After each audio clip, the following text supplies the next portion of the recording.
Nas brumas do passado, onde o eco de antigas civilizações ainda ressoa, se desdobra a fascinante trama das rotas comerciais que uniram o Oriente e o Ocidente. A rota do chá e da seda não era apenas um caminho físico, mas um vínculo cultural que atravessava montanhas, desertos e mares. Neste labirinto de intercâmbios, se entrelaçaram as histórias de dois mundos que, embora distantes, estavam destinados a colidir em um conflito que marcaria o rumo da história. Imaginemos por um momento a vastidão da Rota da Seda, caravanas de comerciantes que, como sombras errantes, cruzavam paisagens inóspitas, levando consigo não apenas mercadorias, mas também sonhos, ideias e o espírito de uma época. Desde o século II a.C., esta rota havia sido a artéria que transportava seda, especiarias e chá do coração da China para as cortes da Europa, onde esses produtos eram considerados tesouros inestimáveis. Mas, que mistérios se escondiam neste intercâmbio? Que segredos aguardavam nas profundezas das caravanas que cruzavam o deserto? Enquanto os comerciantes europeus ansiavam pela requintada seda chinesa, também era o chá que começava a florescer em popularidade. As primeiras folhas de chá chegavam às mesas das famílias aristocráticas, tornando-se símbolo de status e luxo. No entanto, por trás dessa delicada bebida se escondia um enigma maior: o desejo insaciável dos europeus por acessar as riquezas do Oriente. Era simplesmente o chá o que buscavam, ou havia algo mais profundo, um anseio de poder e controle, que se gestava nas sombras? As potências europeias, em particular a Grã-Bretanha, começaram a forjar seus próprios caminhos neste vasto oceano comercial. Os navios mercantes cruzavam as águas, levando não apenas mercadorias, mas também a ambição de um império em expansão. À medida que o comércio florescia, o equilíbrio de poder se inclinava lentamente. O ouro e a prata fluíam em direção ao Oriente, enquanto as rotas comerciais se tornavam o cenário de um jogo de estratégia e diplomacia. Mas, poderiam prever as consequências devastadoras que isso traria consigo? Neste contexto, o ópio se tornaria a chave mestra de um negócio sombrio que transformaria para sempre as relações entre esses dois mundos. O crescimento do comércio de ópio, um produto cultivado nas terras do Império Britânico na Índia, começava a tomar forma como um novo meio para equilibrar a balança comercial. Mas, como uma substância tão prejudicial pôde se tornar o motor de um conflito? A resposta se encontra nos ecos de uma guerra que ainda não havia estourado. Enquanto as caravanas da Rota da Seda seguiam seu curso, as tensões começavam a se acumular. A ganância dos comerciantes britânicos chocava-se com a resistência de um império que havia prosperado durante séculos. As autoridades chinesas, conscientes do veneno que o ópio trazia consigo, começaram a tomar medidas. No entanto, a sombra do poder britânico se estendia, e o delicado equilíbrio que havia mantido a paz começava a desmoronar. As rotas comerciais, antes símbolos de união e entendimento, começavam a se tornar o pano de fundo de um iminente conflito. O mistério da Rota do Chá e da Seda se tornava um sombrio presságio, onde os caminhos da riqueza e da ambição se entrelaçavam com a miséria e o sofrimento. Que destino aguardava aqueles que se atreviam a desafiar o comércio de ópio? A história, em sua sabedoria, sempre encontra a maneira de cobrar contas pendentes. Assim, com o pano de fundo de um mundo em transformação, nos aprofundamos no próximo capítulo de nossa travessia. Um capítulo em que o ópio, essa substância misteriosa, se transformaria no eixo central da economia e da política, desencadeando forças que mudariam o curso da história. Preparem-se para explorar o auge do ópio e sua sedutora atração que capturaria comerciantes e nações em um ciclo de ambição sem fim. Essa crise não tardaria a se revelar como um ponto de inflexão na história do comércio global. Enquanto os navios britânicos navegavam pelos oceanos, um obscuro e sedutor segredo começava a florescer nas sombras do comércio marítimo: o ópio. No século XVIII, o ópio não era simplesmente uma substância, havia se tornado um símbolo de poder, uma mercadoria que prometia riqueza e controle, mas também um abismo de sofrimento e dependência.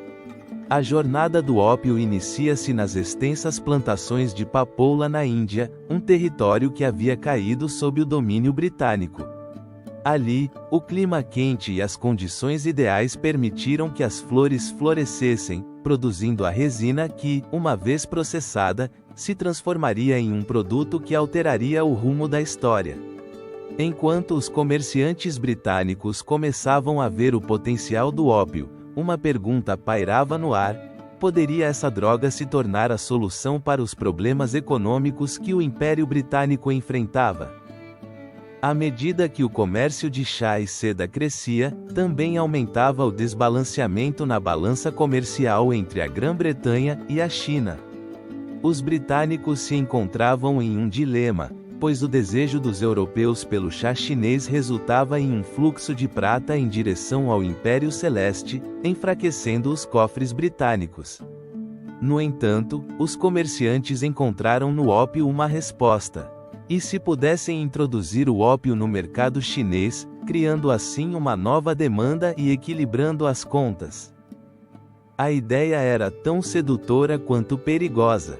Assim, as primeiras remessas de ópio começaram a fluir para a China, onde a dependência se transformou em uma sombra que pairava sobre a sociedade. A população, inicialmente alheia a seus efeitos, começou a sucumbir à atração dessa substância. As cidades costeiras se tornaram epicentros de um comércio clandestino, onde o ouro e a prata eram substituídos por sacos de ópio. Os comerciantes britânicos, com sua astúcia e determinação, se lançaram em um jogo que ninguém havia previsto, onde o risco se misturava à possibilidade de enormes lucros. O ópio, com sua aura de mistério e seu poder sedutor, transformou a percepção dos comerciantes britânicos. Redes de contrabando foram estabelecidas, atravessando o país, e os portos de Cantão e Macau se tornaram mercados movimentados onde o espírito do comércio se entrelaçava com o eco da desesperação. Mas foi realmente assim, uma mera troca comercial, ou havia algo mais sinistro por trás dessa relação? Enquanto os números de dependência aumentavam, também crescia a resistência das autoridades chinesas. O imperador Qing, inicialmente alheio à magnitude do problema, começou a receber relatórios inquietantes sobre o deterioro da saúde pública e da moral de seu povo. A comunidade médica chinesa, alarmada pelos efeitos devastadores do ópio, começou a levantar a voz. No entanto, a influência britânica já havia se feito sentir, e o ópio havia se infiltrado nos recantos mais sombrios da sociedade chinesa, gerando um ciclo de dependência que se espalhava como um veneno. O auge do ópio não apenas transformou as economias, mas também deixou uma marca indelével na cultura. A poesia e a arte começaram a refletir a dualidade do ópio: por um lado, sua beleza e sua capacidade de transportar os indivíduos a estados de êxtase, por outro, sua horrenda capacidade de destruir vidas. A narrativa se complicava, e a pergunta permanecia sem resposta: poderia essa droga, que se tornara um símbolo de riqueza, ser também a causa da queda de um império? Com o tempo, a crescente dependência e o sofrimento do povo chinês ecoaram nas salas do poder imperial. As primeiras medidas contra o tráfico de ópio começaram a ser gestadas, mas o caminho para a resistência estava repleto de obstáculos. Poderiam as autoridades chinesas conter o torrente que transbordava, ou já era tarde demais para deter o que haviam desencadeado? O auge do ópio e seu impacto no comércio britânico não apenas revelaram a ganância e a ambição de uma nação, mas também as fragilidades de um império que acreditava que o comércio poderia resolver todos os seus problemas. Na próxima fase desta história, exploraremos como essas tensões econômicas desembocariam em um conflito aberto, enquanto o Império Chinês começava a reagir frente ao que considerava uma invasão silenciosa.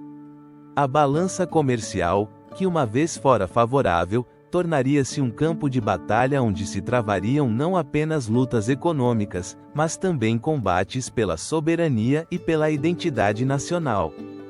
Essa crise não tardaria a se revelar como o catalisador de um desequilíbrio comercial que mudaria o curso da história. No século XVIII, o vasto Império Chinês, com sua riqueza em recursos e sua cultura milenar, mantinha uma balança comercial que favorecia a seu favor.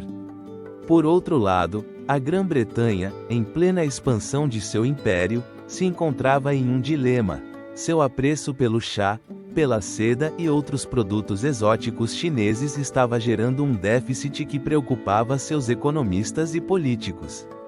Mas, que alternativas existiam para equilibrar essa balança? A resposta, obscura e perturbadora, se encontraria nas sombras do comércio do ópio.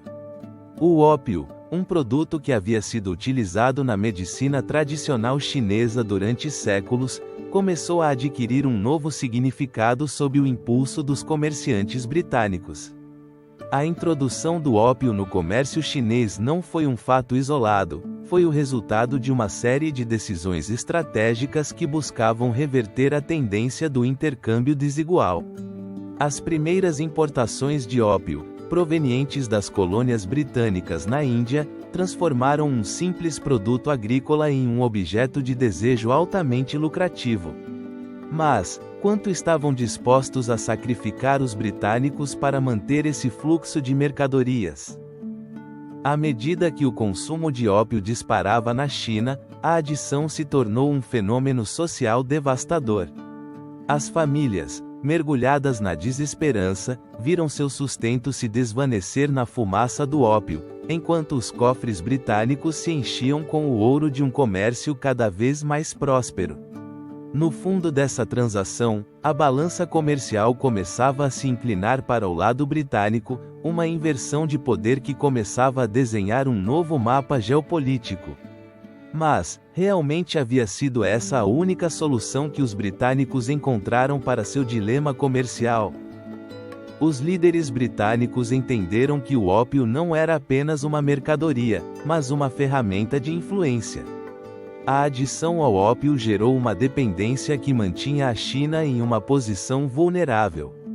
O comércio do ópio se tornava um enigma que muitos não conseguiam desvendar, e a pergunta que ressoava nos corredores do poder era: que consequências teria essa estratégia a longo prazo para ambas as nações?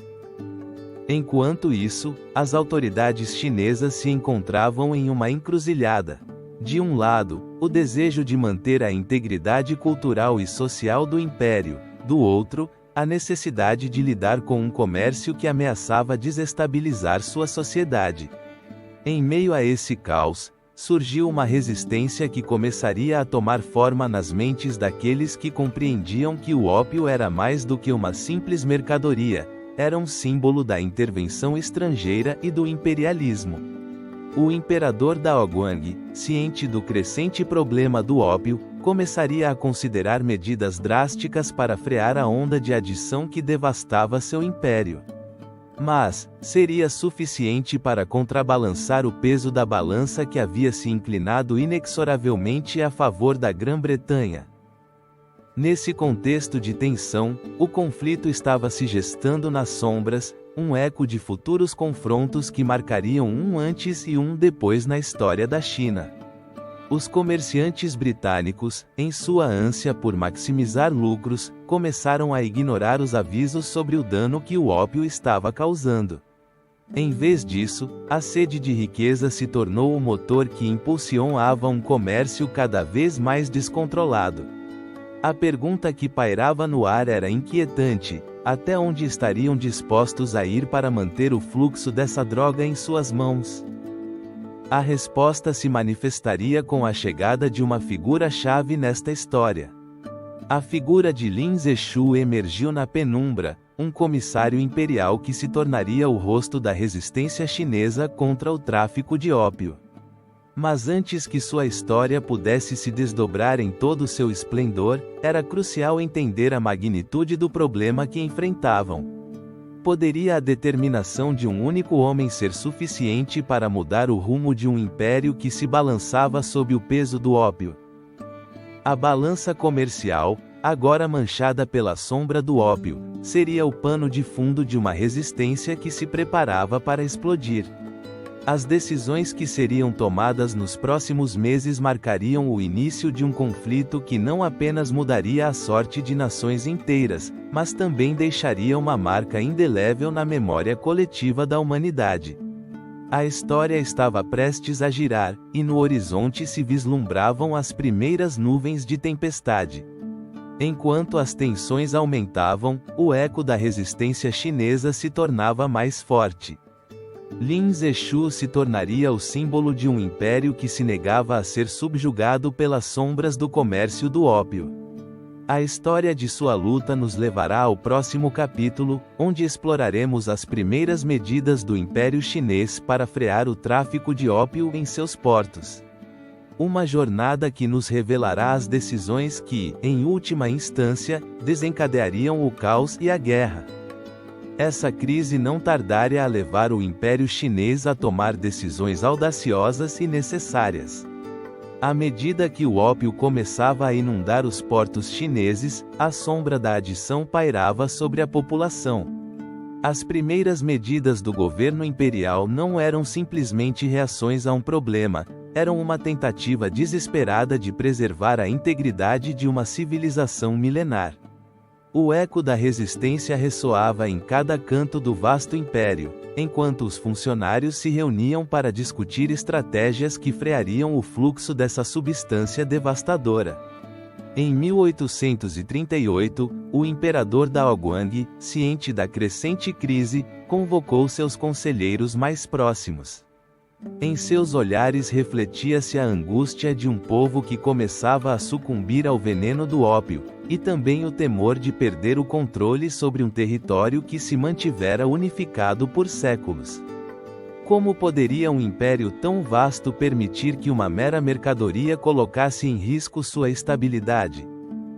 A resposta, embora complexa, começou a tomar forma nas primeiras legislações contra o tráfico de ópio. Os funcionários, armados com a determinação de um povo que se recusa a se render, implementaram restrições ao comércio do ópio nos portos mais importantes, como Cantão, onde os navios britânicos ancoravam repletos dessa droga. As importações foram proibidas, e intensificaram-se os esforços para interceptar as embarcações que tentavam eludir a lei. Mas, poderia uma ação tão decidida ser suficiente para frear o torrente do comércio ilícito? Enquanto isso, a sombra do contrabando se alongava. Os comerciantes britânicos, astutos e tenazes, não tardaram a encontrar novas rotas e métodos para contornar as proibições. Nesse jogo de gato e rato, o Império Chinês se encontrava em desvantagem. As redes de tráfico se expandiam, e a corrupção começava a infiltrar-se nas mesmas instituições que deveriam proteger o país. Seria possível que a avareza e a desesperança pudessem minar os esforços imperiais? Nesse contexto de incerteza, emergiu uma figura decisiva, Lin Zexu, um funcionário que se tornaria símbolo da resistência chinesa. Ele ainda não havia feito sua entrada na cena, mas seu nome já começava a ser sussurrado entre os oficiais do império. Seu compromisso com a causa seria o farol em meio à tempestade, um raio de esperança em um mar de desespero. No entanto, antes que Lin pudesse tomar ações decisivas, o império enfrentava uma série de desafios que ameaçavam sua autoridade. Os rumores sobre as importações de ópio começaram a se espalhar como pólvora. Os relatos sobre a crescente adição e o sofrimento das famílias chinesas se intensificaram, e com eles, a pressão sobre o imperador para agir com maior firmeza. As primeiras medidas começaram a tomar forma em um decreto que convocava a mobilização de recursos e a criação de um corpo encarregado de lutar contra o tráfico de ópio. Mas, seria isso suficiente contra a determinação de um império estrangeiro que havia encontrado um negócio lucrativo na desgraça alheia? À medida que essas medidas eram implementadas, a tensão entre os comerciantes britânicos e o governo chinês se intensificava.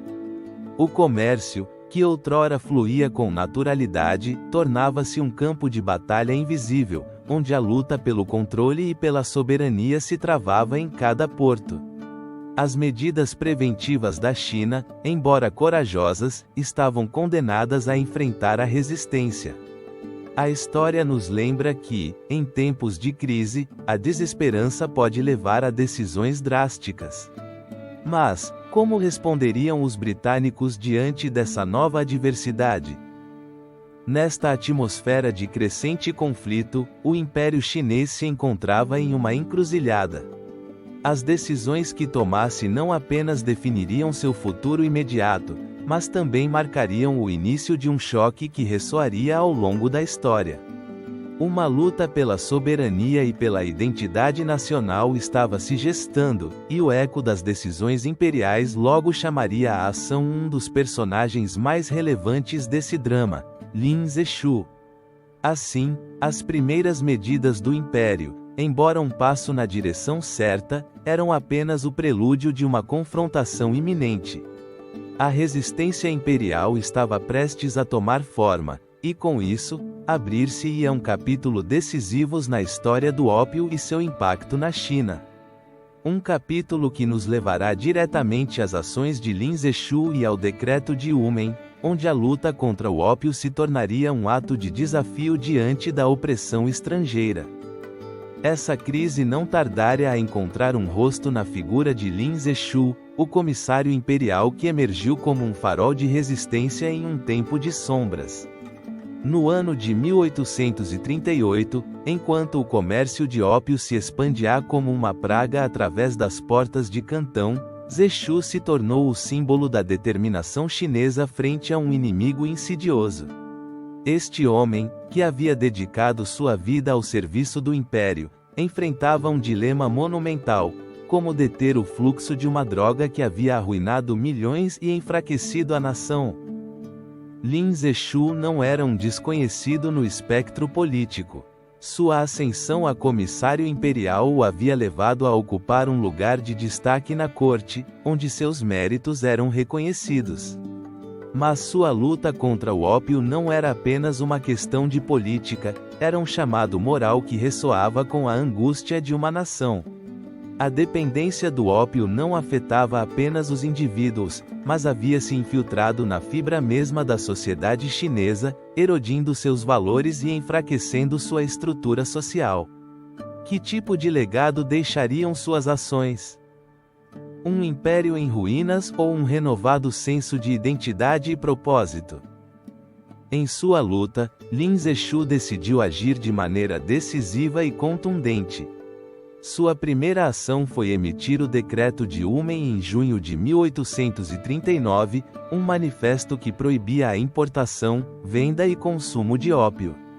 Este decreto não era apenas um documento, mas um grito de guerra em forma de papel, que ressoava com os ecos de um povo cansado da opressão do comércio estrangeiro.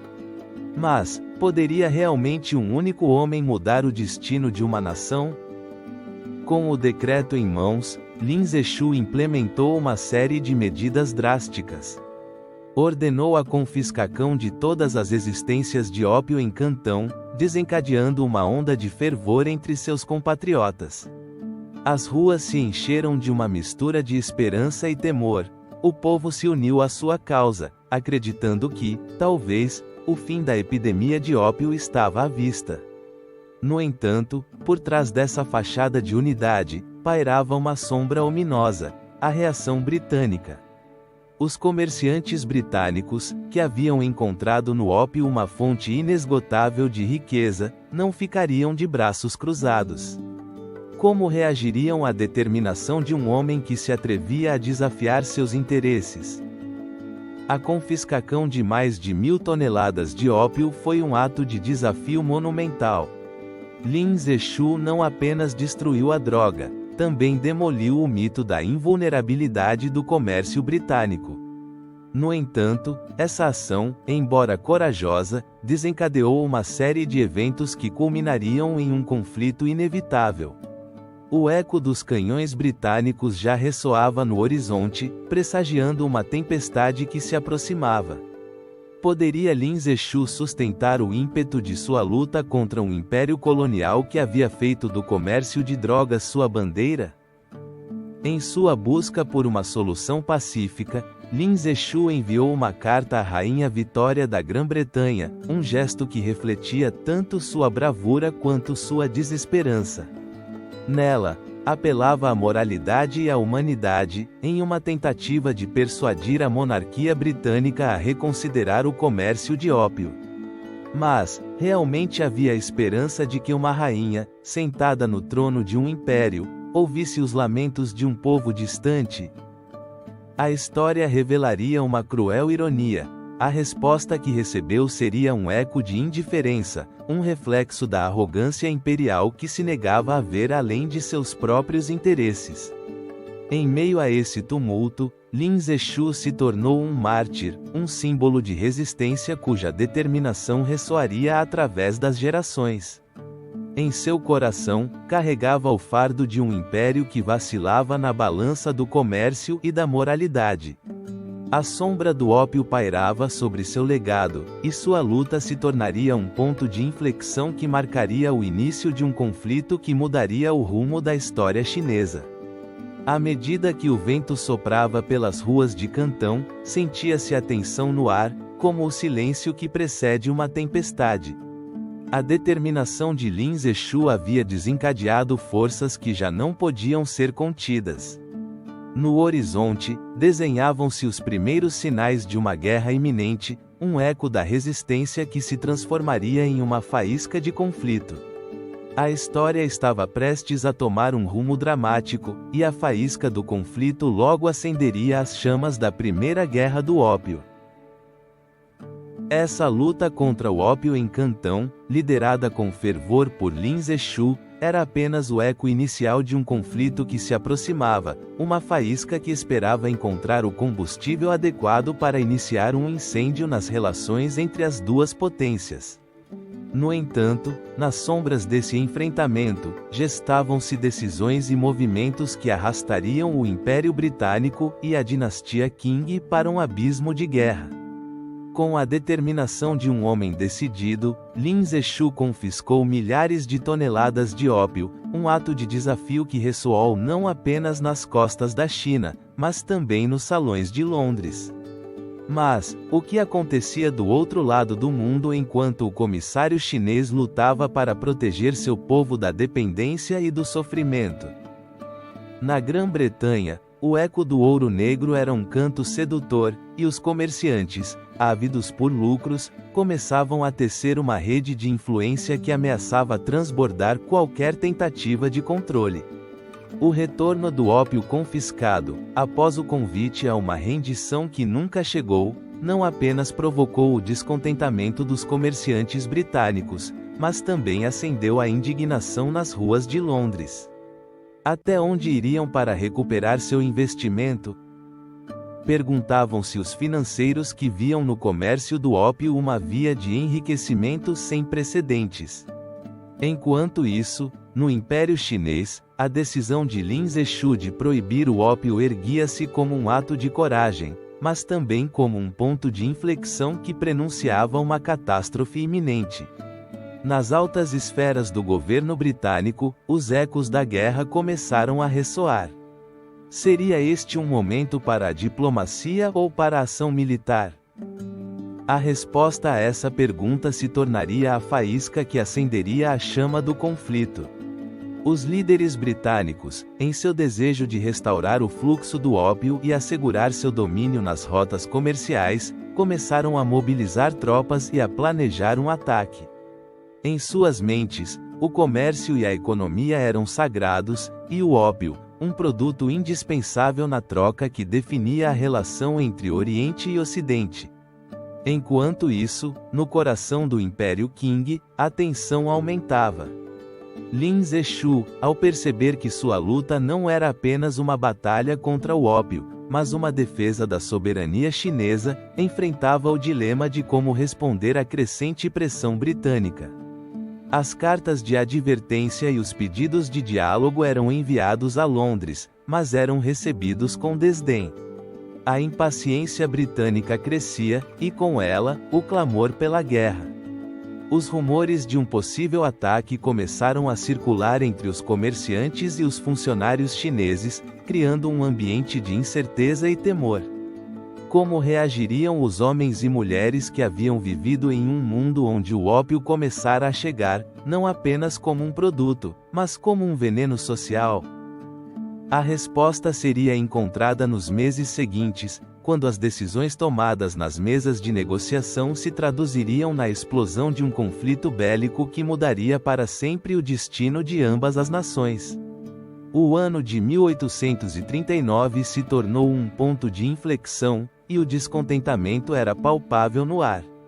As tensões atingiram seu ápice quando, no porto de Cantão, as forças britânicas decidiram que a única forma de assegurar o comércio era através da força.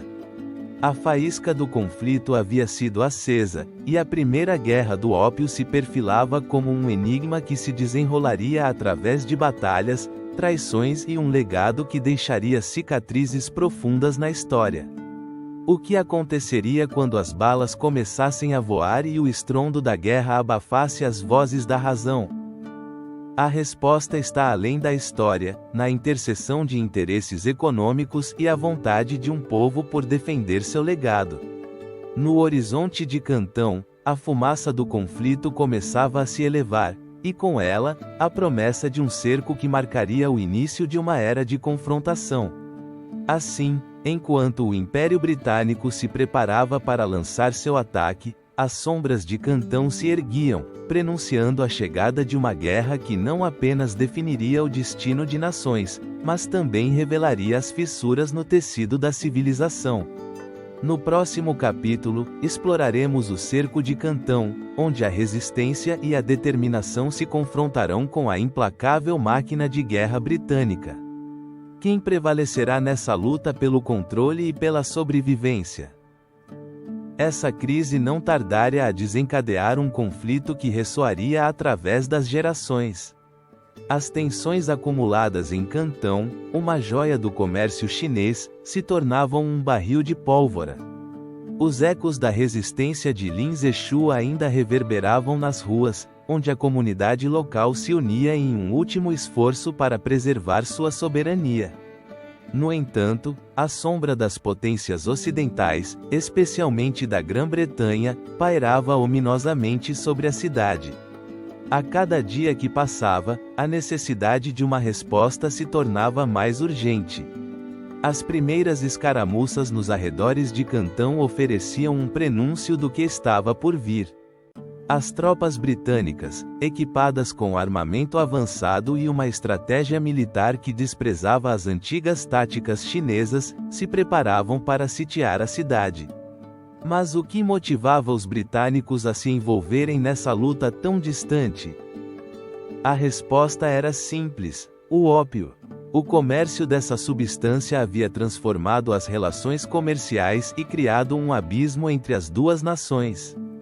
A ambição imperialista britânica, combinada com a insaciável demanda por ópio, havia levado a uma escalada inevitável. Em 4 de junho de 1840, a frota britânica, composta por mais de 50 navios de guerra, apareceu nas águas de Cantão. Em seus convés, marinheiros e soldados aguardavam ansiosos o momento da batalha. As velas tremulavam ao vento como estandartes de um futuro incerto. Os canhões, brilhantes e empoeirados, prenunciavam a devastação que se aproximava. As forças chinesas, embora corajosas, se encontravam em desvantagem, tanto numérica quanto tecnológica. Poderiam as estratégias tradicionais de defesa resistir à investida de um inimigo decidido a submeter toda uma nação? A primeira batalha foi travada nos arredores da cidade, em um local conhecido como o Forte de Dapeng. As forças chinesas, lideradas por um comandante feroz, enfrentaram os britânicos em uma série de tiroteios que rapidamente se tornaram um caos indescritível. As balas assobiavam entre as fileiras, enquanto os ecos dos gritos dos soldados se misturavam com o retumbar dos canhões. Em questão de horas, o que havia sido um esforço para defender a soberania chinesa se transformou em uma luta desesperada pela sobrevivência. O assalto a Cantão não representava apenas uma batalha no campo de guerra, mas também um ataque à própria identidade de uma cultura milenar. As ruas, repletas de comerciantes e cidadãos, logo seriam invadidas pela fumaça e pela destruição. Como seria a vida na cidade depois que a poeira assentasse? Que legado deixariam essas confrontações para as gerações futuras? A cada disparo, os britânicos não apenas buscavam ganhar terreno, mas também tentavam reescrever a narrativa da história chinesa.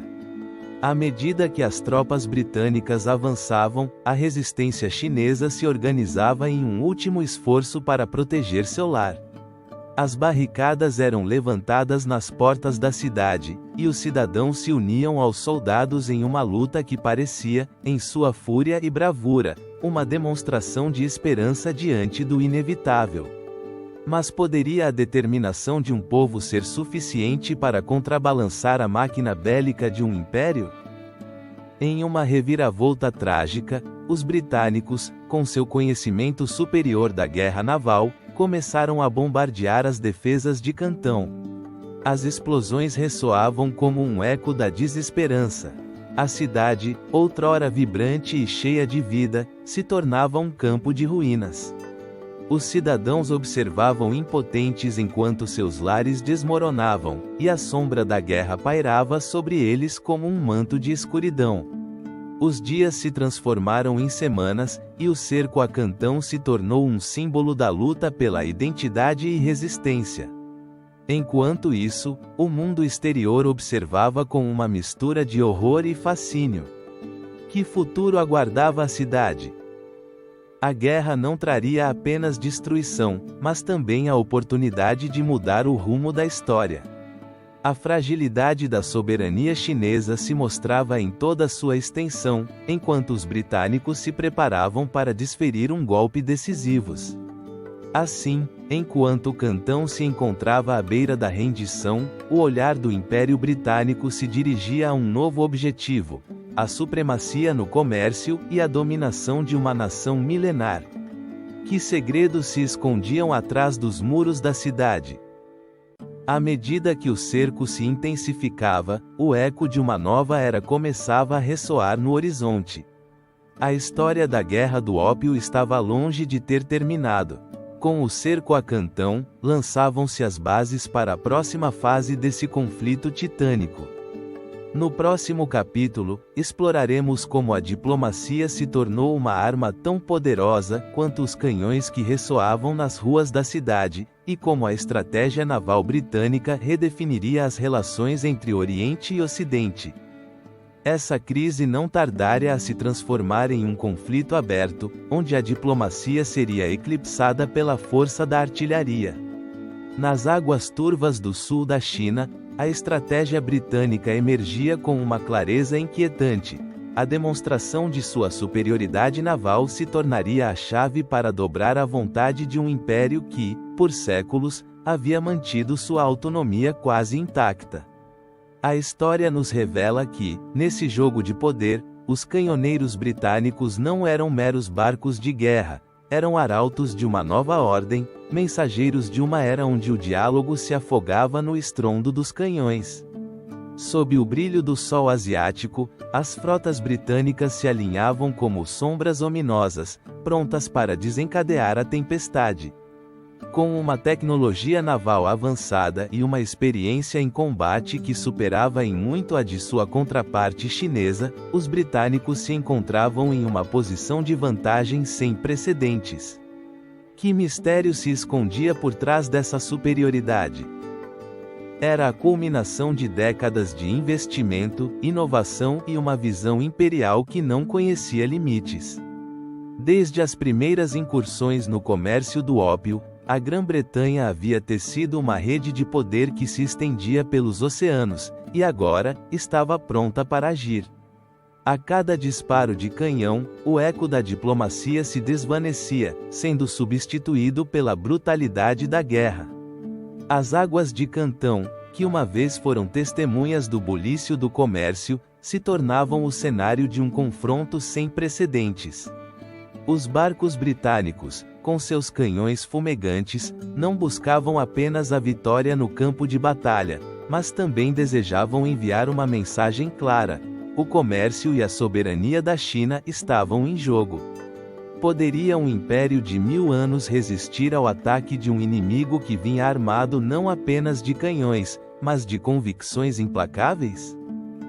Enquanto as balas cortavam o ar e as nuvens de fumaça pairavam sobre o horizonte, a pressão sobre o imperador e sua corte aumentava.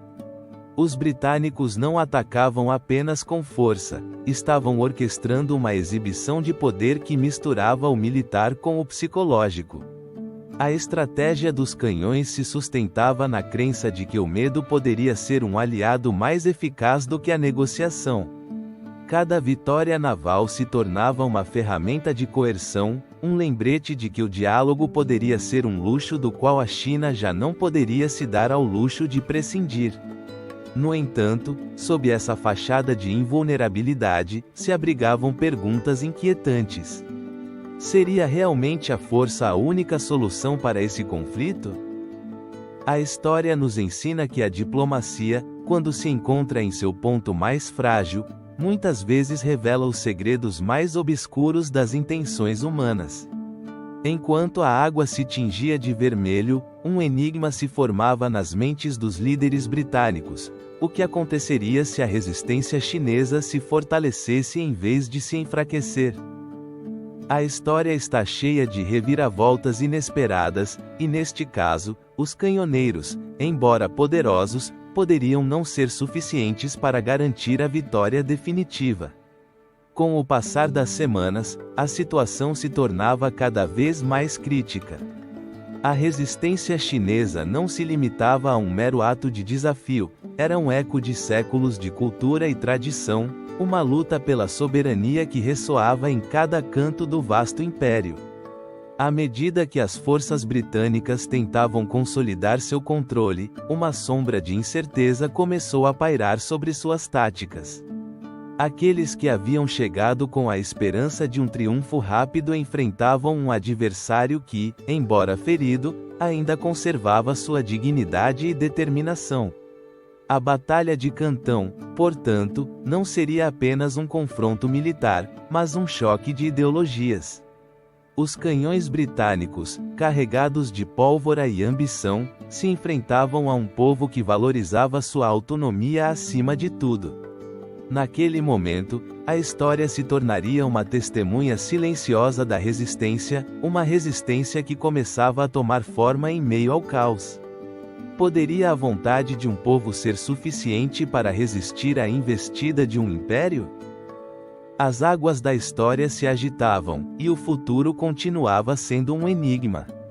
Assim, a diplomacia dos canhoneiros levava os britânicos a um ponto de inflexão. Que legado deixariam em sua busca por poder? Enquanto o estrondo dos canhões ressoava à distância, o tratado que selaria o destino de ambos os impérios estava cada vez mais próximo. A próxima etapa desse conflito monumental se aproximava no horizonte. A sombra do Tratado de Nanquim começava a se estender, um acordo que marcaria o início de uma nova era nas relações entre Oriente e Ocidente. Que condições estariam ocultas nas páginas desse tratado? A história estava prestes a revelá-las. Essa crise não tardaria a encontrar uma resolução, mas a um custo inimaginável. Em 1842, o eco dos canhões ainda ressoava nas costas chinesas, enquanto a estrondosa Primeira Guerra do Ópio chegava a um desfecho dramático. Nas sombras da diplomacia, gestava-se um tratado que mudaria para sempre o rumo da história chinesa. O Tratado de Nanjing, um documento que, embora parecesse um mero acordo entre nações, escondia as profundezas de um conflito que se estendia além das simples palavras. Assinado em 29 de agosto de 1842, o tratado foi um símbolo da derrota chinesa e da vitória britânica. Mas, que condições se ocultavam por trás de sua assinatura? Em primeiro lugar, o tratado obrigava a China a ceder a ilha de Hong Kong à Grã-Bretanha, um ato que não significava apenas a perda de território, mas também o início de uma nova era de controle colonial que marcaria o destino de milhões. Poderia o imperador Daoguang imaginar que esta pequena ilha se tornaria um bastião do poder britânico na Ásia? O tratado também estipulava a abertura de 5 portos ao comércio britânico: Cantão, Amoy, Fuzhou, Ningbo e Xangai. Esses pontos, que antes haviam sido bastiões da soberania chinesa, se transformariam em centros neurálgicos do comércio internacional. Mas, a que preço se abririam essas portas?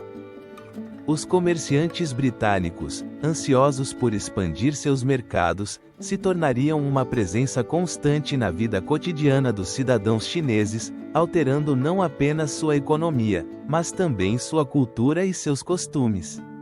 Que sombras pairariam sobre a identidade chinesa nos anos vindouros? Além disso, o tratado impunha uma indenização de 21 milhões de dólares em prata, um montante exorbitante que mergulharia ainda mais a China na crise econômica. Este fardo, que recairia sobre o povo, seria um lembrete constante da humilhação sofrida. Poderia haver uma recuperação de tal golpe, ou estava a China condenada a viver sob o jugo da vergonha? E não era só isso. O Tratado de Nanjing estabeleceu um sistema de extraterritorialidade que concedia aos cidadãos britânicos o direito de serem julgados por suas próprias leis, em vez das chinesas. Este fato não apenas despojaria a China de sua soberania legal, mas também semearia as sementes do descontentamento entre os próprios chineses, que veriam sua própria justiça se tornar um eco distante, um sussurro abafado pelo poder colonial. Que efeito teria isso na percepção do povo chinês em relação aos estrangeiros e suas próprias instituições? Enquanto as condições do tratado eram implementadas, o legado do mesmo se tecia no tecido social e político da China. A humilhação e o ressentimento cresceriam como uma sombra à espreita, preparando o terreno para futuros levantes e conflitos. O eco das balas e os gritos de guerra se tornariam um sussurro persistente nas ruas das cidades chinesas, uma constante lembrança da fragilidade da soberania. No entanto, o Tratado de Nanjing não foi apenas um ponto final, mas também um ponto de partida. As repercussões deste acordo iriam muito além das fronteiras de 1842, se estendendo como um rio turbulento que arrasa tudo em seu caminho. Os efeitos imediatos e as consequências a longo prazo se manifestariam na forma de um descontentamento crescente, que se acenderia em chamas de resistência. Como poderia um povo, uma civilização milenar, permitir que seu legado fosse tão gravemente comprometido?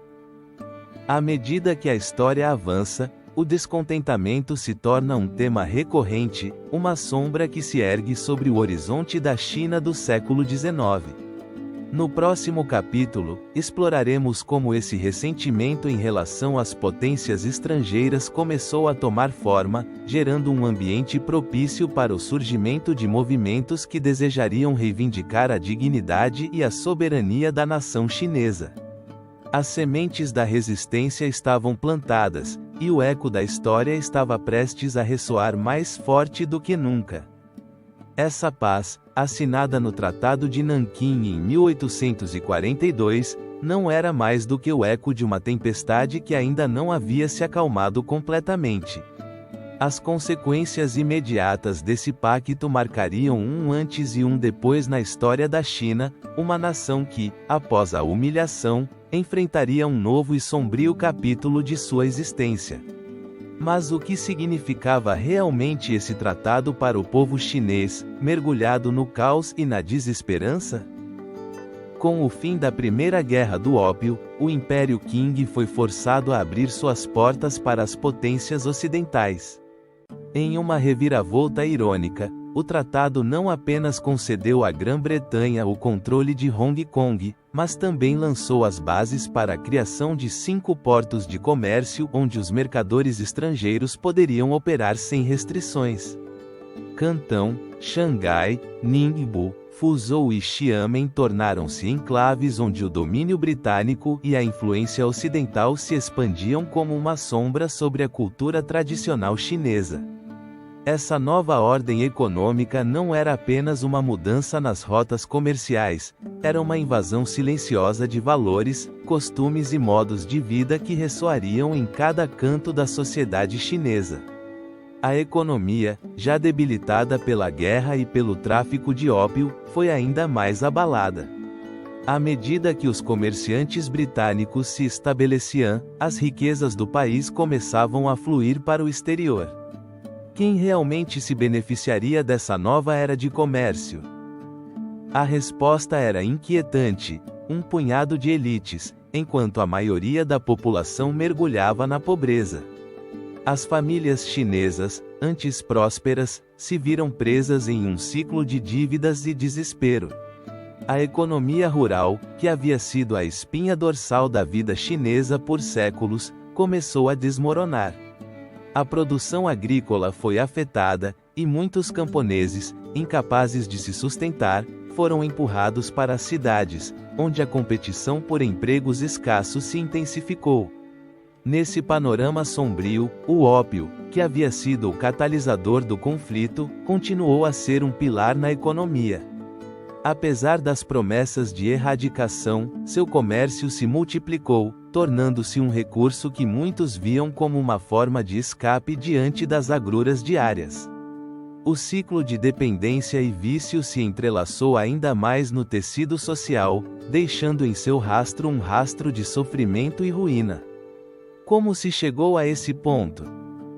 Seria possível que o mesmo remédio prometido para aliviar o sofrimento fosse, na verdade, a causa de um mal ainda maior? As tensões sociais começaram a se acumular como nuvens de tempestade no horizonte. A percepção da fraqueza do governo Qing começou a penetrar profundamente no coração do povo. A falta de resposta à crise do ópio e a ocupação estrangeira gerou um descontentamento palpável. Intelectuais e líderes locais começaram a questionar a legitimidade de um governo que não conseguia proteger seu povo. As vozes de protesto se levantavam, mas quem as ouviria? Em meio a essa voragem de desespero, os primeiros indícios de um despertar nacionalista começaram a se manifestar, embora ainda de maneira fragmentada. O legado do Tratado de Nanquim não se percebia apenas no âmbito econômico, mas também deixou uma marca indelével na identidade cultural chinesa. A influência ocidental começou a permear através dos costumes, da educação e do pensamento. Missionários cristãos, com seus ideais de modernidade e progresso, encontraram um terreno fértil nesse contexto de mudança, enquanto a resistência cultural se debatia entre a aceitação e a rejeição. Que parte de sua essência estava disposta a sacrificar a China no altar do comércio e da modernidade? O Tratado de Nanquim se tornou, assim, um símbolo da derrota e da opressão, mas também o catalisador de uma profunda reflexão sobre a identidade nacional. Com a sombra da guerra ainda presente, os ecos de descontentamento começavam a ressoar nas ruas de uma nação ferida. As vozes de quem se opunha à ocupação estrangeira começaram a se unir, preparando o terreno para uma resistência que, embora ainda distante, prometia desafiar a ordem imposta. Enquanto os primeiros sinais de um descontentamento crescente se desenhavam no horizonte, a história da China adentrava um novo capítulo marcado pela luta e pela resistência. Nesse contexto de transformação e desafio, surgiram movimentos que questionariam a soberania e a dignidade nacional. Que forças estavam prestes a se desencadear nesta terra repleta de contradições? A resposta se revelaria no próximo capítulo, onde a chama do nacionalismo começaria a arder com maior intensidade, dando passagem à Segunda Guerra do Ópio. Essa crise não tardaria a se transformar em um descontentamento generalizado. Com o Tratado de Nanquim, as potências estrangeiras deixaram uma marca indelével no coração da China, um eco de humilhação e frustração que reverberaria ao longo das gerações.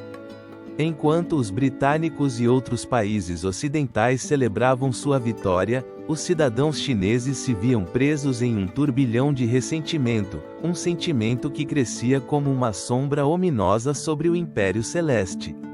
As condições do tratado não apenas abriram as portas do comércio para as potências estrangeiras, mas também arrancaram da China sua soberania em um ato que muitos considerariam uma traição. A entrega de Hong Kong e a abertura forçada de 5 portos ao comércio britânico foram apenas a ponta do iceberg. O que havia por trás dessa aparente vitória para os ocidentais? Era uma verdadeira conquista ou simplesmente um jogo de poder que deixaria cicatrizes profundas na alma de uma nação? Os ecos da guerra ressoavam nas ruas de Cantão, onde os comerciantes locais lutavam para sobreviver em um ambiente invadido por produtos estrangeiros. O ópio, agora legalizado e comercializado sem restrições, se tornara um símbolo do domínio britânico, uma droga que não apenas afetava o corpo, mas também corroía o espírito da nação. Como poderia um império tão antigo e venerado se submeter a tal humilhação? A resposta estava na percepção da perda, a perda de dignidade, de autonomia e de identidade cultural. À medida que os anos avançavam, o descontentamento se transformava em um clamor surdo. As vozes dos intelectuais, dos funcionários e dos cidadãos comuns começaram a se unir, criando uma sinfonia de descontentamento. Formavam-se grupos de resistência que questionavam a legitimidade dos tratados impostos. O povo chinês não mereceria um lugar no mundo moderno sem estar submetido ao jugo estrangeiro? O eco dessa pergunta se tornava um mantra de resistência. O governo Qing, debilitado e dividido, se encontrava em uma encruzilhada.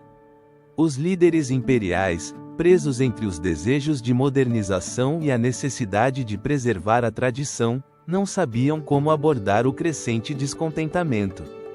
Poderiam ouvir o clamor do povo ou continuar ignorando a tempestade que se aproximava.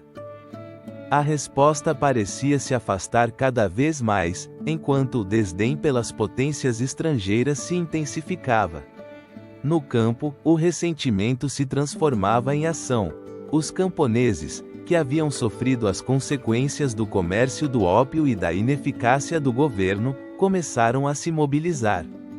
Rumores de rebeliões e levantes começaram a surgir, criando um ambiente de tensão palpável.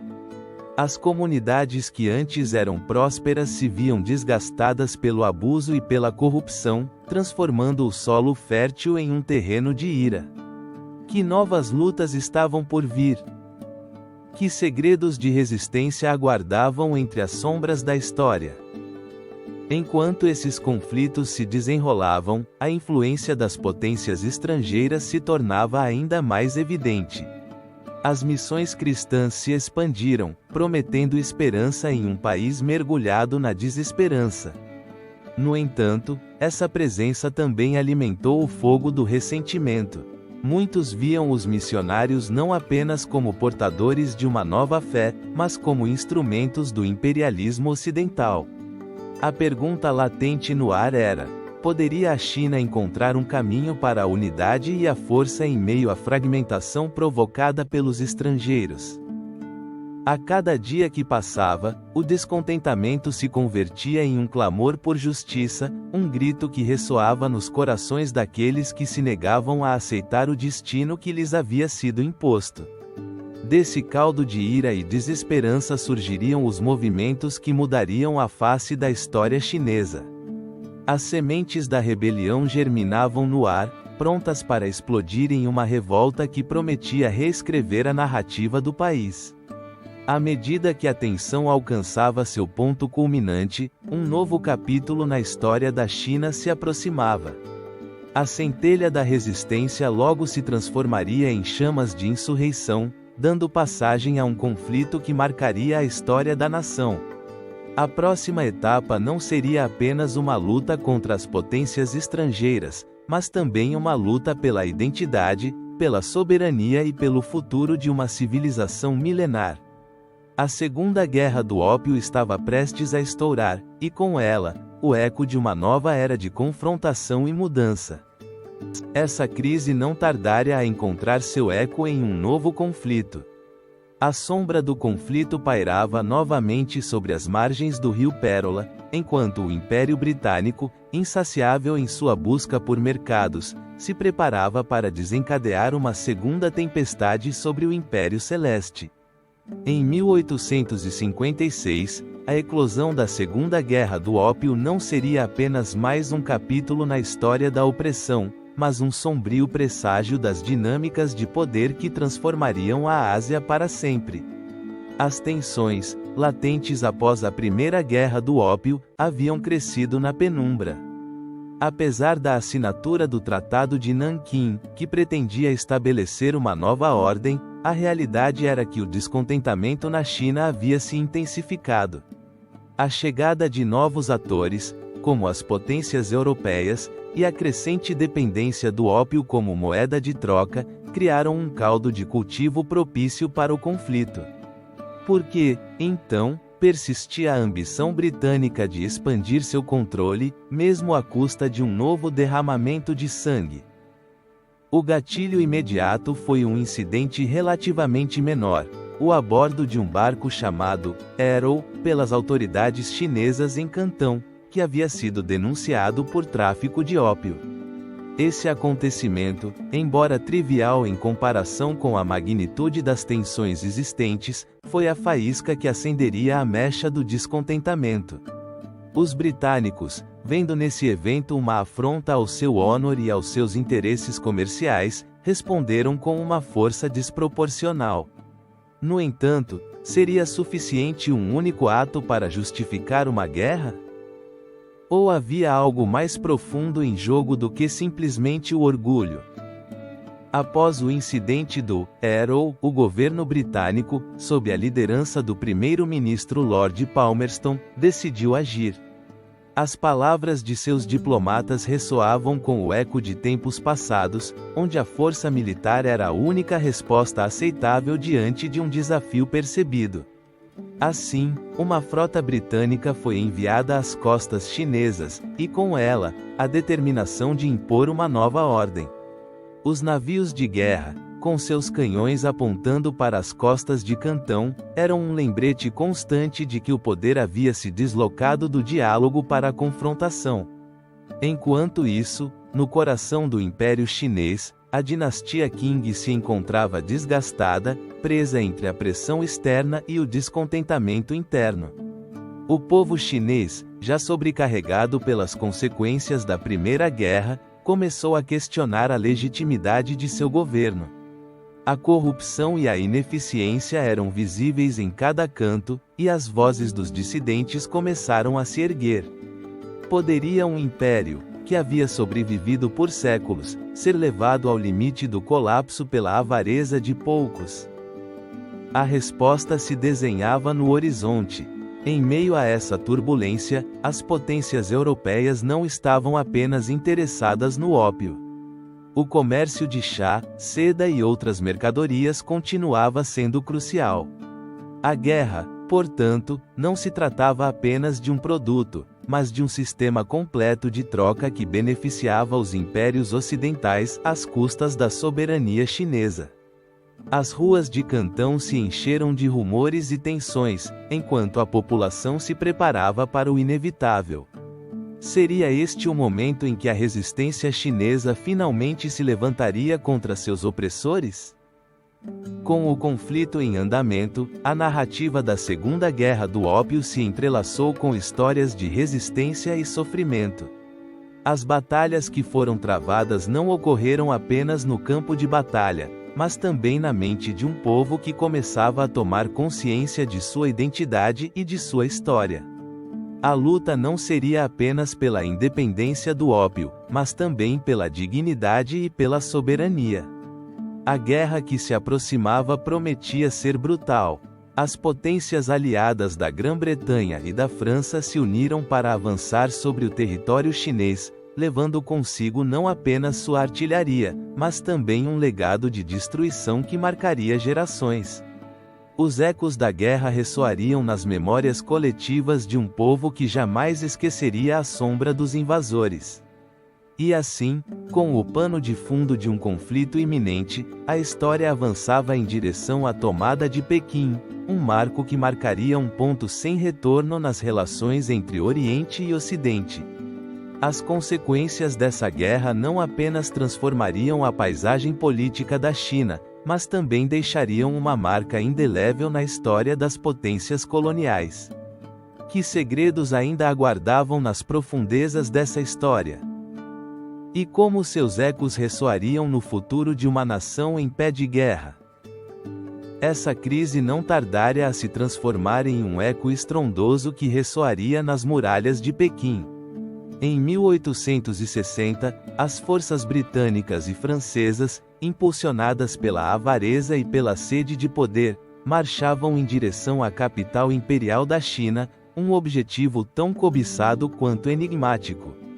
A sombra da guerra pairava sobre a cidade, um lugar onde a tradição e a modernidade se entrelaçavam, mas que em breve conheceria o horror do conflito. As tropas, compostas por soldados treinados na arte da guerra moderna, se aproximavam de Pequim com a determinação de despojar o Império Chinês de sua dignidade. Quais motivações impulsionavam esses exércitos a adentrar terras distantes, desafiando as fronteiras de uma cultura que floresceu por milênios? A resposta era complexa, entrelaçada com a ambição de expandir um império e o desejo de abrir mercados para o ópio, essa droga que se tornara o fio condutor de um conflito que rasgava a Ásia. A marcha em direção a Pequim foi precedida por uma série de confrontos que deixaram um rastro de destruição e desolação. As tropas, com seus canhões e rifles, avançavam implacáveis, enquanto as defesas chinesas se mostravam insuficientes diante da modernidade militar dos invasores. No ar pairava um sentimento de desesperança, uma sensação de que o destino da cidade estava selado. Poderia a antiga capital resistir a tão devastador assalto? Os dias se tornaram semanas, e o cerco se tornou iminente. No dia 18 de outubro de 1860, a cidade estava sitiada. As forças britânicas e francesas, unidas em um propósito comum, lançaram um ataque definitivo. As muralhas de Pequim, que resistiram ao passar do tempo e de inúmeras dinastias, pareciam um mero pano de fundo diante do despliegue de artilharia. Dos muros, os defensores chineses, com sua coragem cega, se preparavam para o que se aproximava. Mas, o que poderiam fazer diante da fúria de um exército moderno que desencadeava um fogo incessante? No fragor da batalha, a cidade se tornou um cenário de caos e desolação. As chamas devoravam os edifícios, e o eco dos canhões ressoava como um lamento no vento. A resistência chinesa, embora heróica, não conseguiu conter o avanço das tropas aliadas. Em uma reviravolta trágica, Pequim caiu em 2 de outubro de 1860, e o Império Chinês se viu obrigado a enfrentar uma realidade que nunca havia imaginado: a humilhação de sua capital diante de potências estrangeiras. Enquanto as tropas ocupavam a cidade, o legado da dinastia Qing balançava à beira do abismo. O que significava essa derrota para a identidade de um país que havia mantido sua soberania por séculos? A ocupação britânica e francesa não apenas implicou a perda de território, mas também a erosão da dignidade nacional. Os palácios imperiais, que antes eram símbolos de poder e cultura, tornaram-se uma lembrança melancólica do que um dia foi. O saque do Palácio de Verão, um ato que ressoou como um eco da avareza dos invasores, simbolizou a devastação. As obras de arte, os tesouros e os segredos de uma era dourada foram arrancados sem piedade. Que mistérios se perderam naquele caos, e que segredos ainda aguardavam nas profundezas da história chinesa?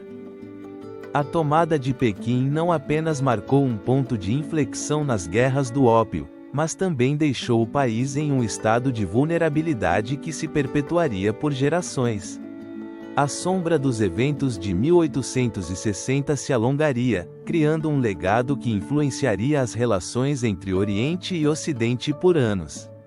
Poderia a China se recuperar alguma vez de tal humilhação, ou o peso dessa história continuaria a esmagar suas aspirações? A queda de Pequim foi apenas o começo de uma nova era de despojo e submissão. Com o horizonte ainda carregado de incerteza, o povo chinês enfrentava um futuro incerto, marcado pela intervenção estrangeira e pela luta pela soberania. Os ecos da guerra ressoariam no coração da nação, mas a esperança permanecia viva, aguardando o momento em que o povo se levantaria para reivindicar seu lugar no mundo.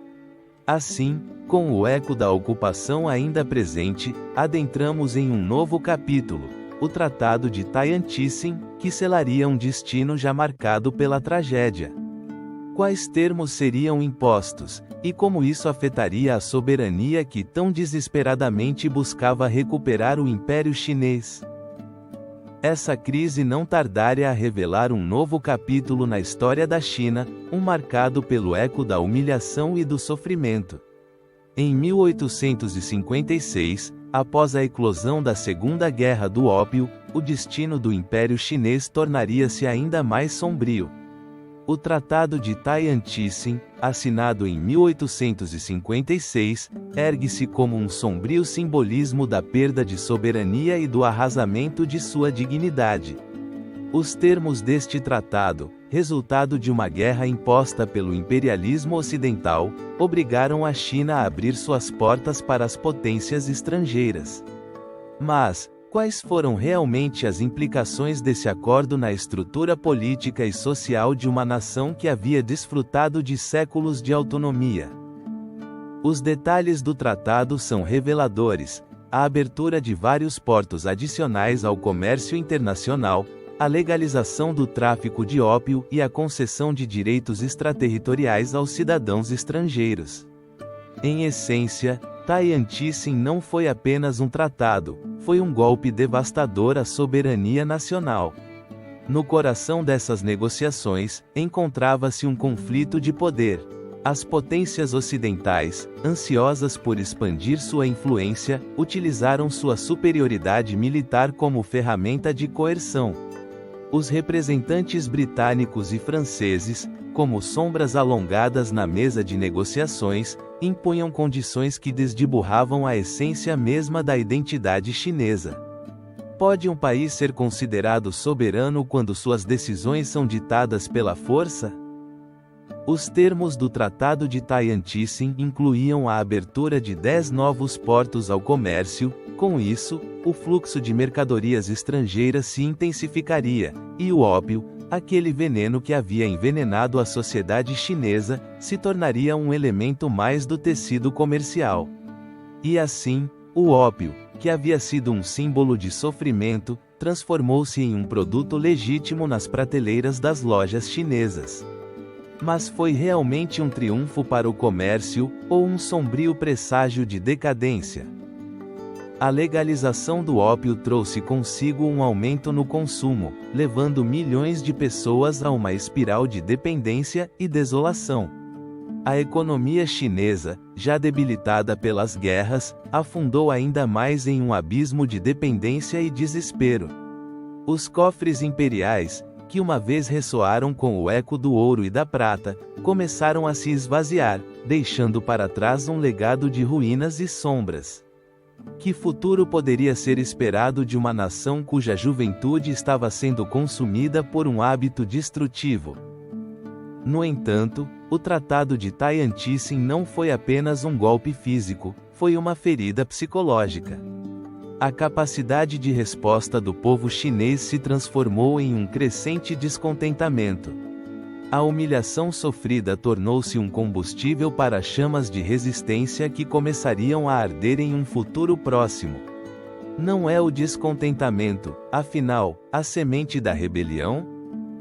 As vozes de protesto começaram a ressoar em cada canto do império, e o eco da guerra ressoaria na alma do povo chinês. Neste ponto, é crucial perguntar: que legado deixaria o Tratado de Tianjin na memória coletiva de uma nação? À medida que os anos passavam, as profundas cicatrizes desse tratado continuariam a marcar as relações entre a China e o mundo ocidental. A história se tornaria um ciclo de dor e resistência, um ciclo que se repetiria no tempo. Como poderia um país se reconstruir quando sua soberania havia sido vendida ao melhor ofertante? Enquanto as sombras do Tratado de Tianjin se alongam, os alicerces de uma nova era estavam sendo gestados. A abertura forçada dos portos e a posterior proliferação de concessões estrangeiras não apenas transformariam a economia, mas também a identidade cultural da China. As relações entre nações seriam redefinidas, e a resistência ecoaria em cada canto da pátria. Assim, nos encontramos à beira de uma nova revelação, a abertura forçada. À medida que os portos se abriam e as concessões começavam a ser estabelecidas, a essência do que significava ser chinês seria ameaçada pela influência estrangeira. Poderia realmente a China encontrar sua identidade em meio a um mundo que tentava moldá-la a seu bel prazer? Este enigma nos levará ao próximo capítulo, onde desvendaremos as consequências dessa abertura forçada e seu impacto no tecido da sociedade chinesa. Essa crise não tardaria a desencadear um torrente de mudanças que abalaria os alicerces da antiga China. A derrota na Primeira Guerra do Ópio marcou o início de uma era de humilhação e despojo, deixando o Império Chinês em uma encruzilhada. Os tratados impostos pelas potências ocidentais, como o Tratado de Nanjing, não apenas selaram o destino dos portos fechados, mas revelaram um mistério inquietante: a necessidade de abrir ainda mais as portas do vasto império a um comércio que, até então, havia sido controlado com mão firme. Os termos do Tratado de Nanjing foram, em muitos aspectos, o eco de uma sombra que pairava sobre o futuro da China. À medida que as potências estrangeiras se estabeleciam, a pressão para abrir mais portos tornou-se um imperativo. Mas, o que significava realmente essa abertura forçada para a essência da civilização chinesa? Em um país onde a harmonia e o controle eram pilares fundamentais, a ingerência estrangeira era sentida como uma violação da ordem cósmica.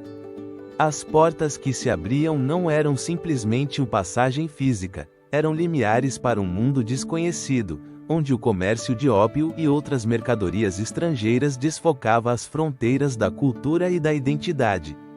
A dinastia Qing, presa na teia de tratados desiguais, foi forçada a ceder.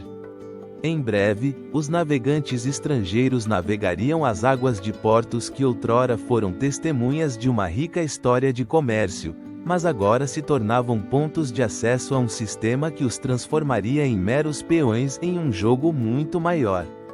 Nesse contexto tumultuado, as cidades costeiras da China se transformaram. Cantão, o centro do comércio na época, foi inundada pela chegada de navios britânicos e outros mercantes.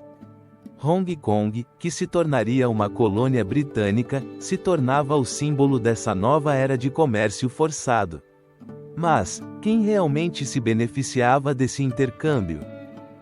Enquanto os comerciantes britânicos colhiam riquezas sem precedentes, os camponeses e as classes trabalhadoras chinesas mergulhavam na desesperança, pois o ópio que antes havia sido proibido agora se legalizava e se expandia, tornando-se um veneno que arrastava milhões para sua armadilha.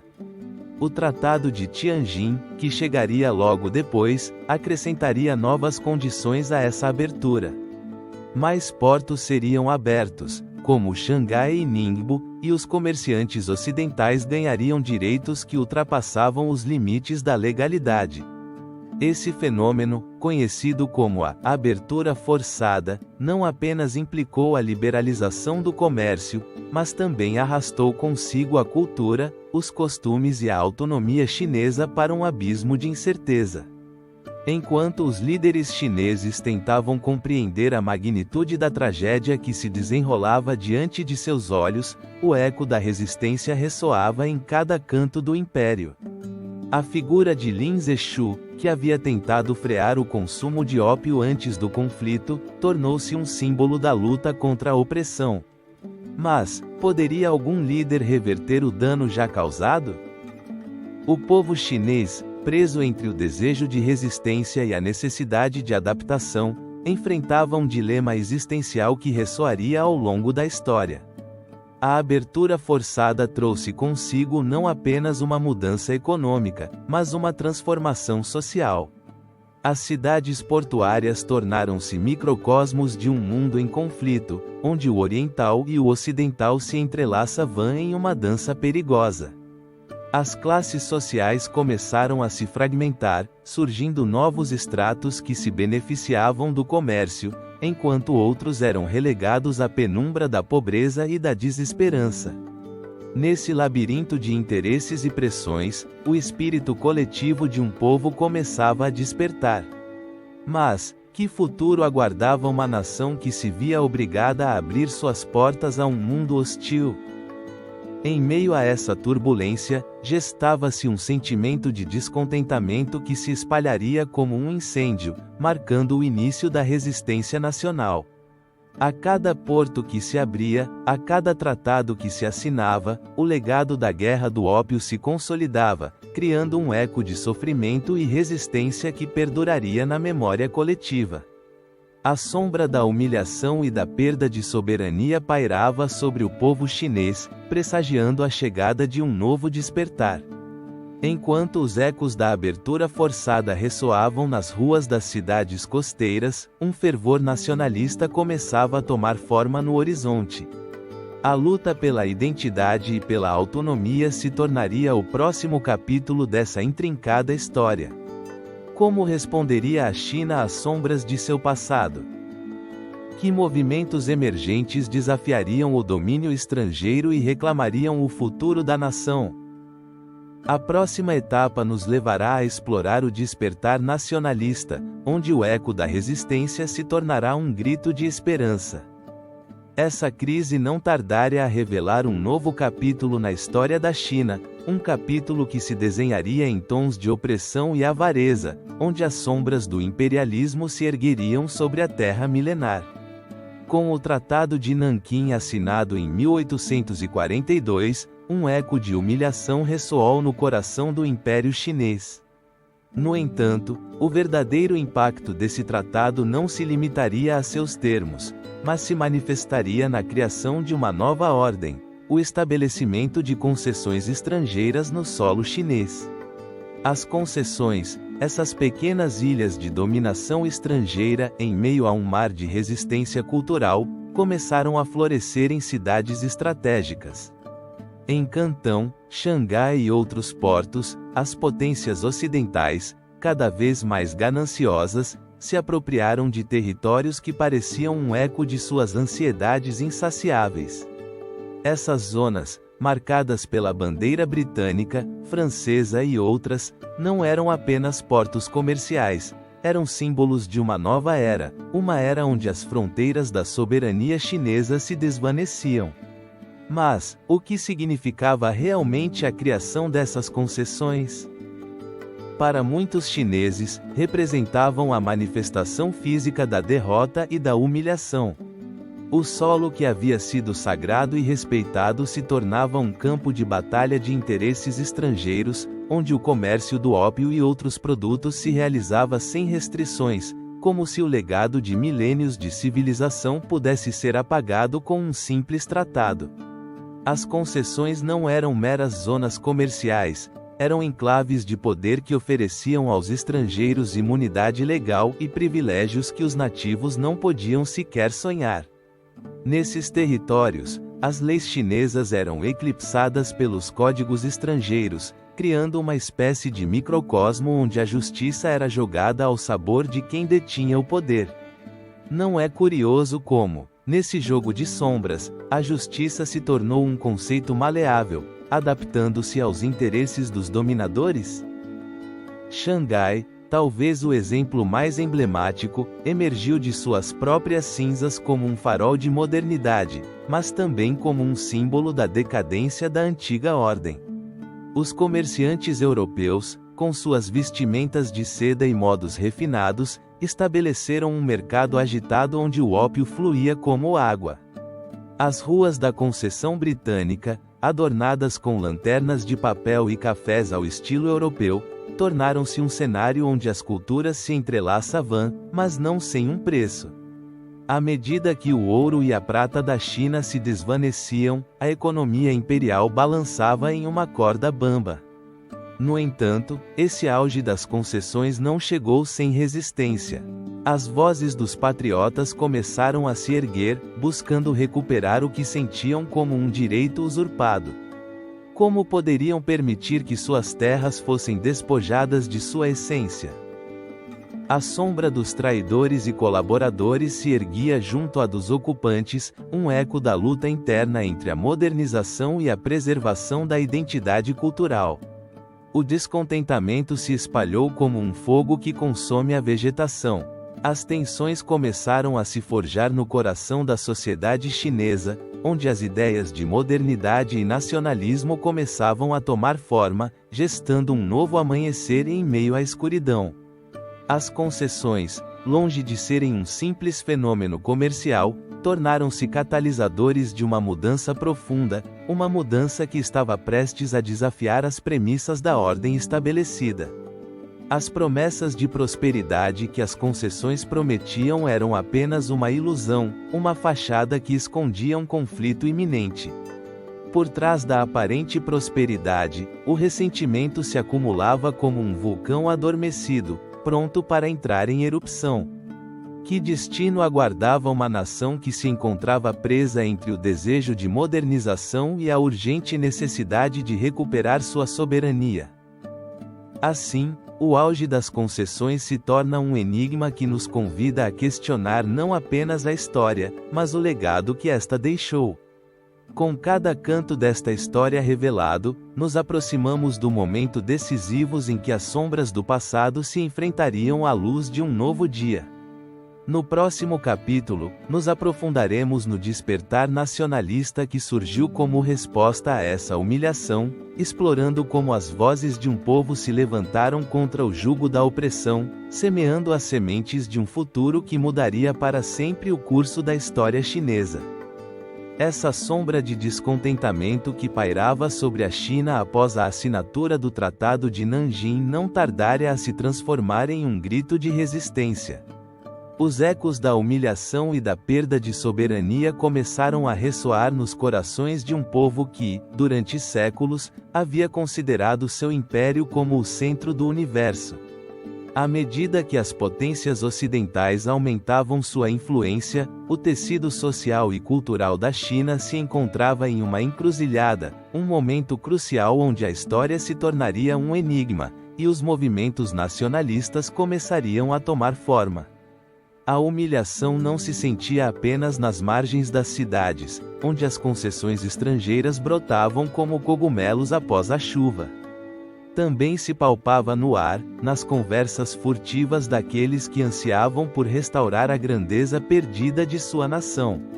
A indignação se entrelaçava com um novo sentido de identidade que ressoava em cada canto do vasto império. Mas, o que realmente impulsionava esse despertar nacionalista? Era apenas o ressentimento em relação às potências coloniais, ou havia algo mais profundo, um desejo de unidade e renascimento? O século XIX se tornou um caldo de cultivo para ideias que desafiavam a ordem estabelecida.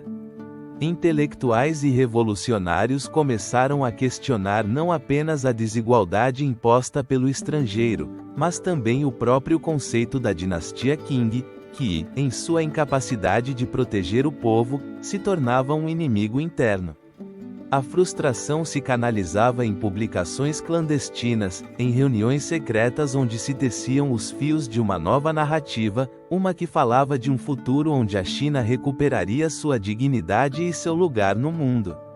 Entre os protagonistas desse movimento, emerge um nome que se tornou símbolo da mudança: Sun Yat, senador. Sua visão de uma China unida, livre e moderna ressoava com a crescente onda de nacionalismo. Mas, quem era realmente Sun Yat-sen?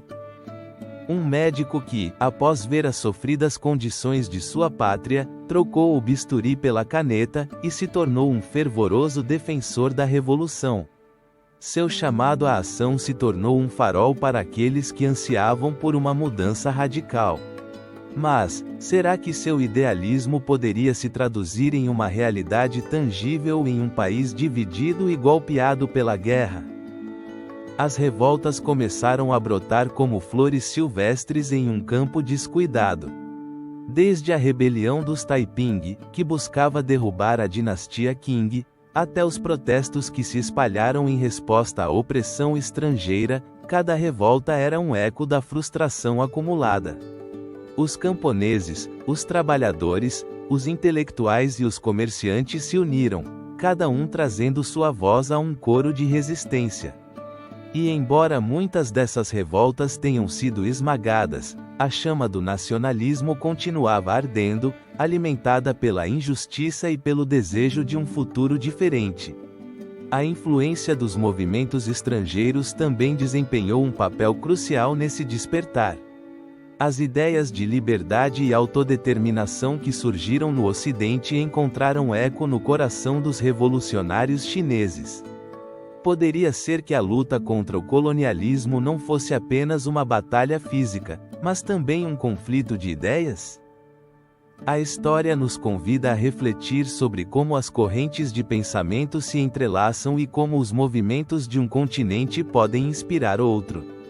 À medida que o século avançava, as tensões entre as antigas tradições e as novas ideologias começaram a rasgar o tecido da sociedade chinesa.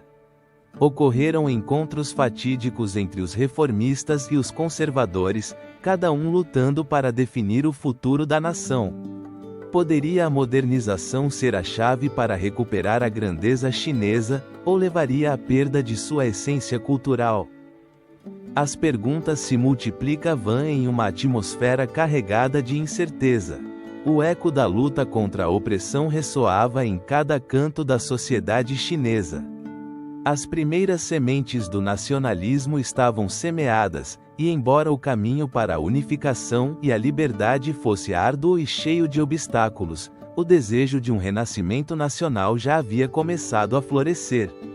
Nesse contexto turbulento, a China se preparava para enfrentar não apenas seus inimigos externos, mas também as divisões internas que ameaçavam desmoronar sua identidade.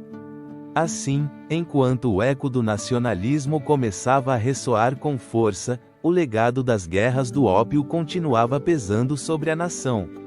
No próximo capítulo, nos aprofundaremos nas consequências desse conflito, analisando como sua sombra se projetou sobre as dinâmicas sociais e políticas que definiriam o futuro da China.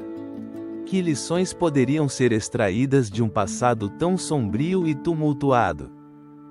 A história nos espera, pronta para nos revelar seus segredos. Essa crise não tardaria a desvelar as profundas cicatrizes que as guerras do ópio haviam deixado na sociedade e na política chinesas. O eco dos canhões ainda ressoava nas mentes dos habitantes de um país que, apesar de sua vasta história e riqueza cultural, havia sido forçado a se submeter à vontade de potências estrangeiras.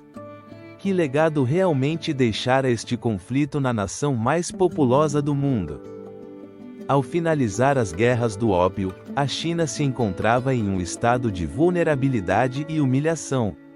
As imposições dos tratados, como o de Nanquim e o de Tianjin, não apenas despojaram a China de sua soberania, mas também introduziram uma nova ordem que alteraria o tecido social do país. A abertura forçada de seus portos ao comércio estrangeiro significou que o ópio, essa perigosa droga, continuaria fluindo pelas veias da sociedade chinesa. Quantas vidas seriam afetadas por essa sombra que persistia na cultura? As consequências das guerras do ópio não se limitaram à esfera econômica, se estenderam às estruturas sociais e políticas.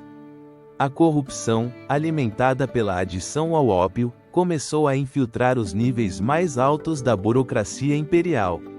Os funcionários, presos entre a lealdade a seu imperador e a sedução do ouro britânico, tornaram-se atores em um drama trágico onde o ópio era tanto a causa quanto a consequência da decadência.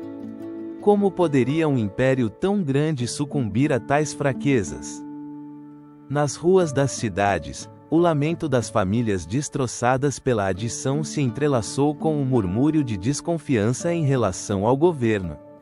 A perda de controle sobre seu próprio destino se sentia como um veneno que se espalhava lentamente, corroendo a moral e a identidade nacional. Nesse contexto, as primeiras faíscas de descontentamento começaram a tomar forma, dando lugar a um ressurgimento da resistência que se manifestaria nos movimentos nacionalistas do final do século XIX e início do XX. Seria possível que a humilhação sofrida nas guerras do ópio servisse como catalisador para um despertar nacionalista? O legado do ópio também se fez evidente na aparição de sociedades secretas e movimentos revolucionários que buscavam restaurar a dignidade perdida da nação. Grupos como os Boxers, que se levantaram contra os estrangeiros e seus aliados, representaram um eco da raiva acumulada durante anos de opressão. A influência do ópio, embora devastadora, atuou como um fio condutor na narrativa de resistência.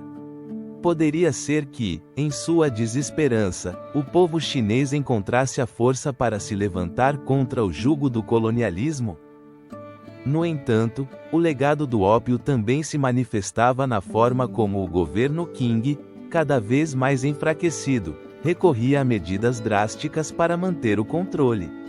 A repressão tornou-se a resposta à crescente agitação social, mergulhando o país em um ciclo de violência e desconfiança.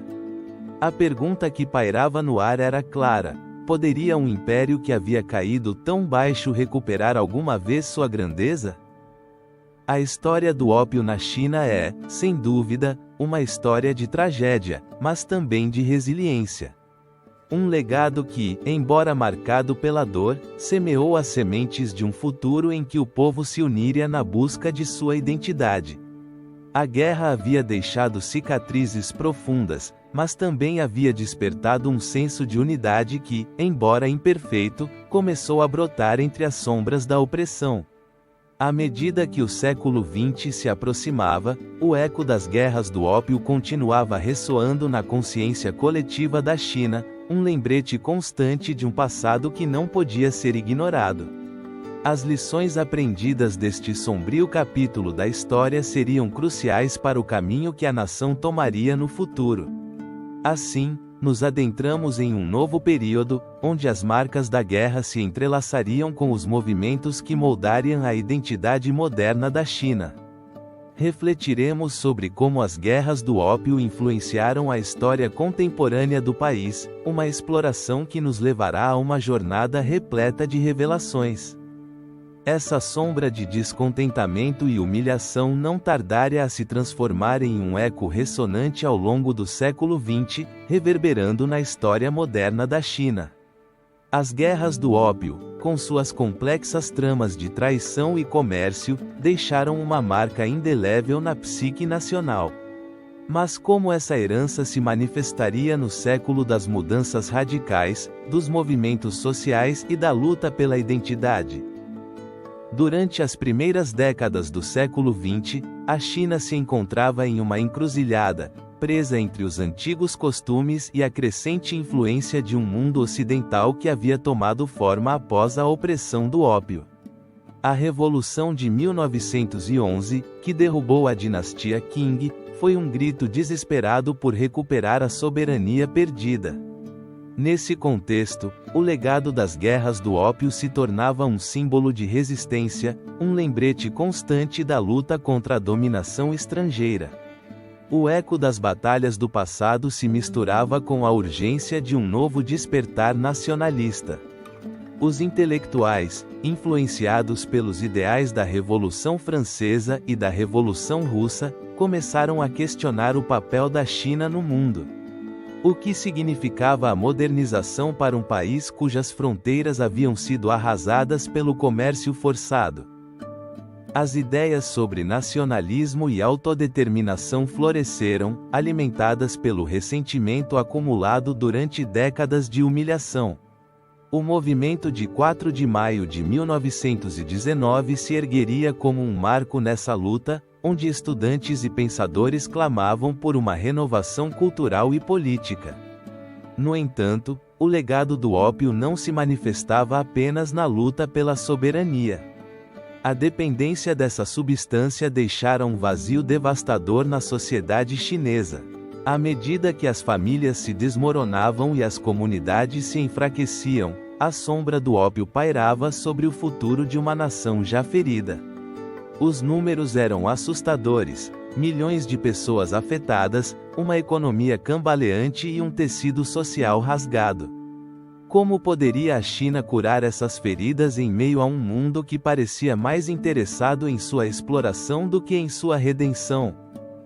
À medida que o século avançava, a chegada do Partido Comunista Chinês em 1921 prometia uma mudança radical.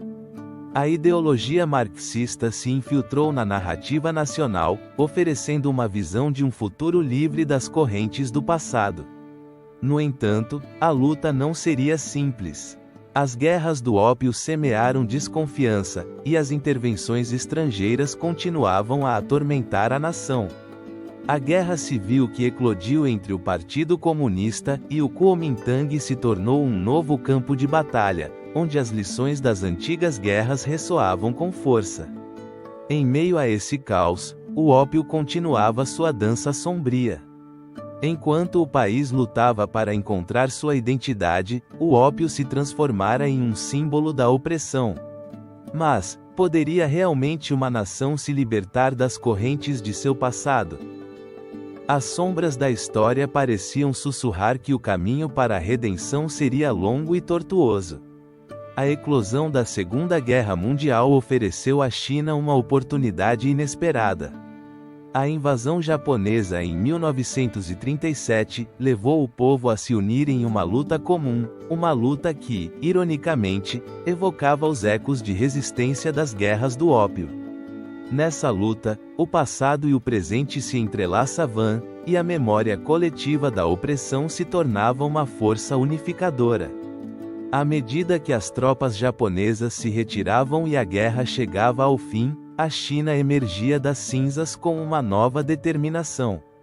No entanto, o fantasma das guerras do ópio ainda estava presente, lembrando às gerações futuras que a luta pela independência e pela identidade não havia terminado. A história parecia estar moldando um novo destino, mas o preço da liberdade sempre deixa cicatrizes profundas. As feridas do ópio não se curariam facilmente, e o caminho para a modernidade estaria repleto de desafios. As sombras do passado continuariam a espreitar, mas também ofereciam uma lição vital: a resiliência de um povo diante da adversidade. Assim, o legado das guerras do ópio se tornaria um farol para os líderes e pensadores de uma China em transformação, Um aviso de que, embora o passado possa ser sombrio, o futuro pode ser iluminado pela luta pela verdade e pela justiça. Nesse contexto de renascimento e desafio, é inevitável perguntar: que lições nos ensinará este capítulo sombrio da história? As respostas aguardam, preparadas para serem reveladas no próximo capítulo, onde exploraremos as lições perdidas de um conflito que ainda ressoa na consciência coletiva de uma nação. As sombras das guerras do ópio se erguem como um eco persistente na memória coletiva, um lembrete de como o desejo humano pode desencadear conflitos de proporções épicas. Em nossa última jornada por este labirinto de interesses econômicos e nacionalismos feridos, fomos testemunhas de um capítulo da história que, embora distante, ressoa com uma clareza inquietante no presente. A luta pelo controle do ópio, essa substância que transformou o comércio e o destino de nações, nos convida a refletir sobre as lições que emergem deste enigmático conflito. À medida que encerramos este relato, lembramos da chegada das potências ocidentais às portas de um império chinês que, apesar de sua riqueza e tradição, foi sobrecarregado por uma maré de opressão e manipulação. As firmes mãos de Lin Zexu, ao destruir as reservas de ópio em Cantão, simbolizaram não apenas uma resistência à invasão, mas um grito dilacerante por soberania. Mas como um único homem pôde enfrentar o poderio de uma armada imperialista? A história nos mostra que, em algumas ocasiões, a coragem pode ser eclipsada pela força bruta, deixando cicatrizes indeléveis na psique de um povo. O Tratado de Nanquim e suas consequências nos revelam a fragilidade das promessas e dos acordos. Que valor têm as palavras quando são ditas sob a ameaça da guerra? As concessões forçadas e a abertura de portos tornaram-se um símbolo da humilhação nacional, um lembrete constante de que o poder nem sempre reside na razão, mas na capacidade de exercer domínio. A cada batalha, a cada tratado, o tecido da sociedade chinesa se desgastava, deixando em seu rastro um legado de ressentimento que germinaria em movimentos nacionalistas no século XX. Mas, além das fronteiras da China, o que nos ensinam as guerras do ópio sobre a natureza humana? A ganância insaciável, o desejo de expansão e o desprezo pela cultura alheia entrelaçam-se neste relato.